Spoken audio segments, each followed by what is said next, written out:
Hi విను, మనందరికీ హోటల్స్లో తింటూ అంటే మక్కువ.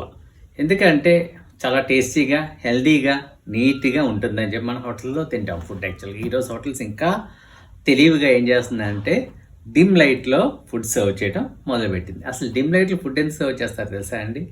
మెనూ తీసినప్పుడు మెనూలో ఫుడ్ మాత్రమే కనిపిస్తుంది.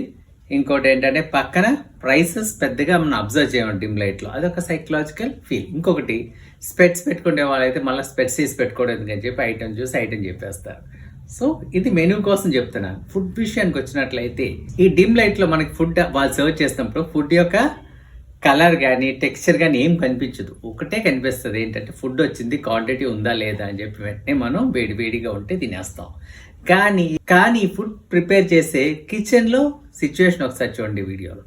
ఒక పెద్ద హోటలే ఇది. హోటల్లో ఇంత భారీ ఎత్తున వాళ్ళు కుక్ చేస్తుండగా వాళ్ళు యూస్ చేసిన ఆయిల్ చూసారండి, ఎంత డర్టీ ఆయిల్, డార్క్ ఆయిల్తో వాళ్ళు రీయూస్ చేసిన ఆయిల్తో కుక్ చేస్తున్నారు. సో ఈ పరిస్థితి ఈ యొక్క రెస్టారెంట్లోదే కాదండి, అనేక రెస్టారెంట్స్లో మనం మంచిది, బ్రాండెడ్, వీళ్ళకి మంచి పేరు ఉంది అనే రెస్టారెంట్స్ అన్నింటిలో ఇదే పని చేస్తారు. ఇంత రీయూజ్ ఆయిల్ వీళ్ళకి ఎక్కడి నుంచి వస్తుందో మీ డౌట్ కదా?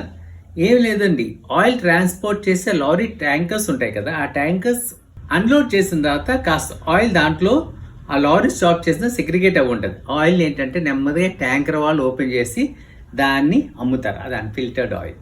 అదేవిధంగా బాగా పెద్ద ఫేమస్ రెస్టారెంట్స్ ఏం చేస్తాయంటే ఒక్కసారి ఆయిల్ యూజ్ చేస్తుంది. ఆ ఆయిల్ ఏం చేస్తుందంటే బయట పారేస్తుంది, లేకపోతే మాఫియా ఉంటుంది, ఆ మాఫియాకి అమ్ముతుంది. అది ఏం చేస్తారంటే ఇలాగ రీయూజ్ చేస్తారు. సో మన హెల్త్ని కాపాడుకోవటం మన యొక్క రైట్ అండి. జబ్బు చేసిన తర్వాత హాస్పిటల్లో లక్షల బిల్స్ పే చేయవలసిన పరిస్థితి వస్తుంది. సో దయచేసి ఇంట్లో కుక్ చేసుకోండి.